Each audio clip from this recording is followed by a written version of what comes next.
Jupiter, toi, aujourd'hui, comment tu te qualifierais? Est-ce que tu te considères comme un immigré? Et pourquoi? Aujourd'hui, toi, tu as changé d'environnement une première fois pour quitter là où tu étais en Afrique, pour venir en Europe. Et si demain, tu dois retourner en Afrique, est-ce que tu penses que tu seras vu comme un immigré? Mais tu es français. On est d'accord. Je n'ai pas venu en Europe pour rester, à un temps donné, tu dis, je vais rester 5-6 ans et ensuite je repars. Tu es venu peut-être plus, je suis venu. Et cette adaptation alors, comment tu l'as ressenti? Difficile, compliqué, mitigé, réussi, moyennement? Bonjour, we are back again. On est de retour. Épisode 3. J'espère que vous avez bien apprécié épisode 2. Oui, c'est épisode 2. Pardon, je suis un petit peu emballé. Un petit peu dans le futur. J'espère que vous avez bien apprécié l'épisode précédent sur le changement. Sur la fin, on parlait un petit peu d'immigration, du fait du changement. Et aujourd'hui, nous allons aborder la thématique de l'immigration, sachant que nous deux, mon acolyte Isiaka, que je ne présente plus, sommes des immigrés. Et on voulait vraiment débattre et parler un petit peu de comment ça nous affecte et comment on se définit dans le monde qui nous entoure, quoi, toujours. Donner un perspective un peu plus 360, pardon. Voilà.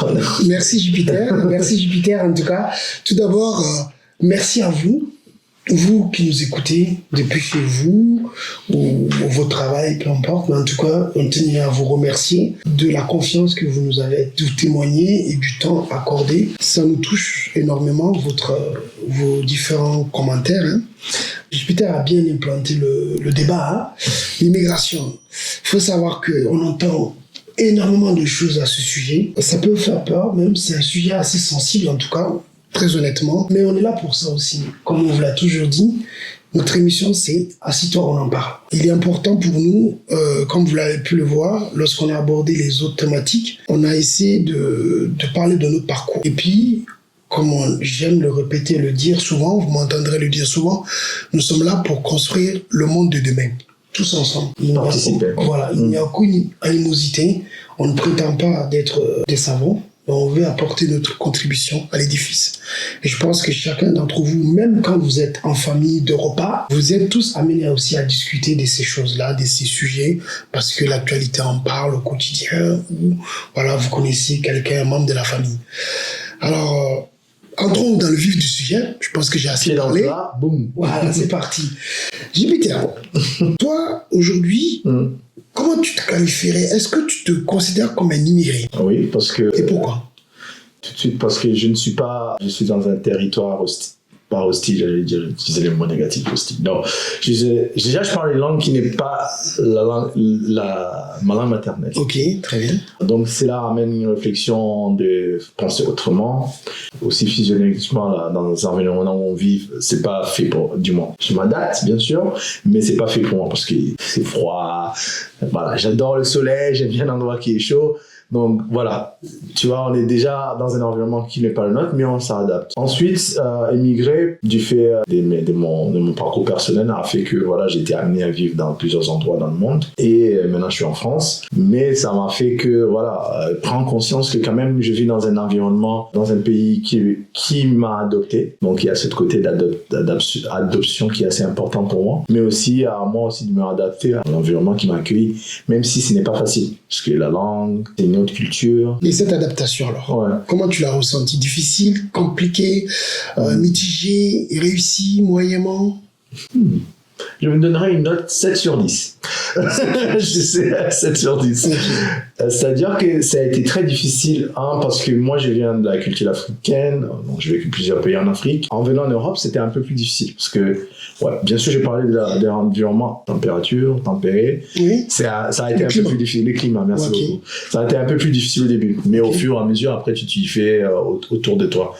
Mais je devais apprendre à parler français, donc ça a mis du temps. En même temps, le monde autour de toi, l'environnement ne t'attend pas, donc toi, tu dois faire le boucher double. Souvent, nos aînés disaient, tu dois travailler double pour pouvoir rattraper un petit peu le niveau qui est ici, qui n'a pas été en Afrique. Donc, tu considères que tu es intégré alors? Je dirais que je suis intégré parce que j'arrive à me faire comprendre. En tout cas, moi, je te comprends. Moi, perso, je te comprends. Je sais pas trop. J'arrive à me faire comprendre. Après, est-ce que je dirais que je suis 100% intégré? Je pense que ça, c'est subjectif. Ouais. Tu vis ici. Ouais. On est d'accord, tu Ouais. travailles ici. Ouais. Tu as eu des diplômes ici. Ouais. Bon, on peut dire oui, t'as quand même la moyenne.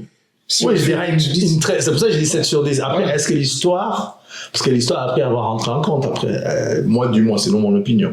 L'histoire rentre en compte et là, dans ce cas-là, tu diras, ok, bah, j'ai une autre histoire, peut-être qui n'est pas la même histoire que les gens, les autochtones qui sont nés ici. Oui. C'est là où je dirais, c'est pour ça que je dis 7 sur 10. Alors, je comprends ce que tu veux dire, mais l'idée pour moi aujourd'hui, si je te pose cette question-là, c'est de déconstruire les mythes qu'il y a autour de l'immigration. Ouais, Parce que quand on dit l'immigration, on entend tout et son contraire, ok. parfois. Qu'est-ce que tu veux dire par là? L'immigré, moi en tout cas, comment je le comprends, c'est quelqu'un qui est parti d'abord dans un environnement où il était déjà, au départ, l'environnement de départ où il est né. Ok. Voilà, il est né Très dans bien. cet environnement-là, Ouais. et après il change d'environnement. Ouais. Ok. Aujourd'hui, toi, tu as changé d'environnement une première fois pour quitter là où tu étais en Afrique, pour Ouais. venir en Europe. Ouais. Et si demain tu dois retourner en Afrique, Ouais. est-ce que tu penses que tu seras vu comme un immigré? Je dirais oui, parce que j'ai été amené à plusieurs fois de le faire, mais pas entièrement émigré, s'installer là-bas, long terme, en termes de temps. Je suis considéré comme un immigré parce que j'aurais des mannérismes, Oui, des des manières de faire, des manières, ouais. peut-être de me comporter ou de faire. Ok. Du fait que moi j'ai vécu dans un endroit, du coup j'ai appris, j'ai des manières aussi de cet endroit-là que j'essaye de transposer dans un nouvel environnement. Ok. Pour survivre ou pour une autre raison. Et souvent, c'est pas transposable, je dirais. Et donc, du coup, des gens locaux pourront percevoir, ah, lui, il est pas d'ici, il parle pas comme nous. Donc ça, c'est les difficultés que t'as eu à rencontrer.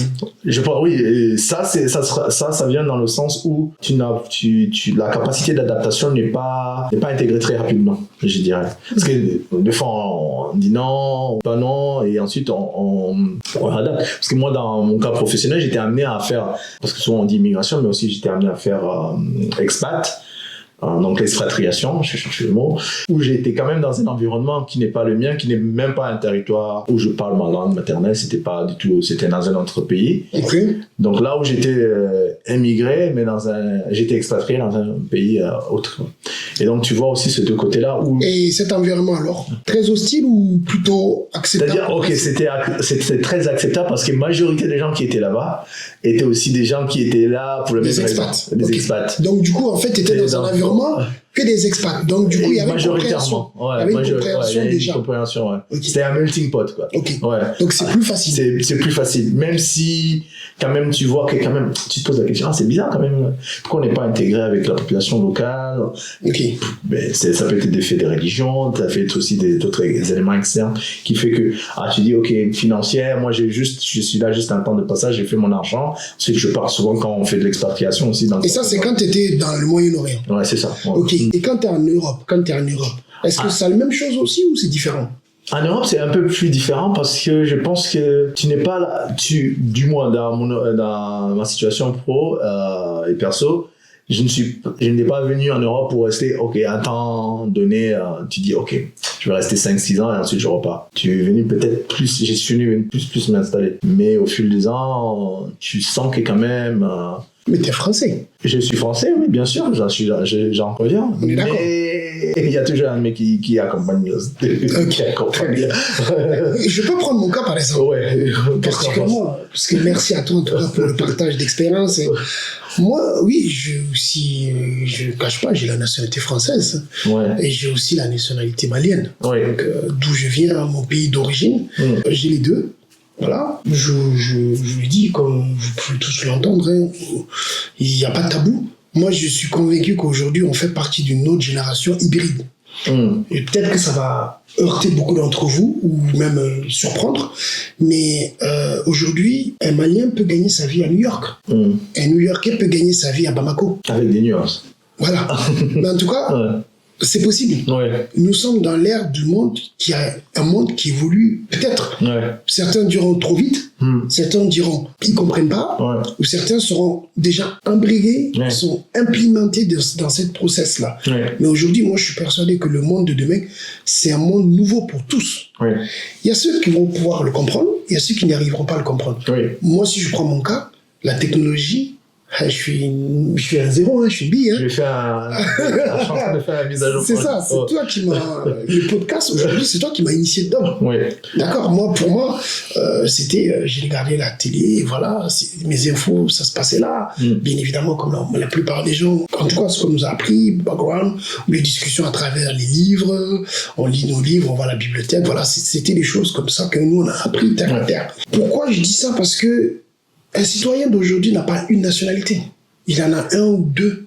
Le plus souvent, c'est 2 nationalités que les gens ont. Je dis bien c'est le minimum. Ouais. Parce que certains en ont 3, 4. Hein. Ouais. Voilà. Mais là, c'est pas marqué sur leur visage. Ouais. OK?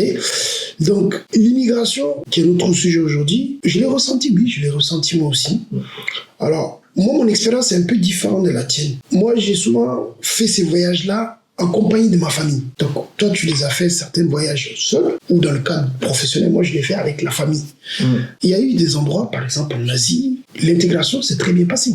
Ça s'est très bien passé parce qu'on était dans un environnement où on était aussi qu'avec des personnes qui sont des expatriés, mais tous avec nos familles. Ouais.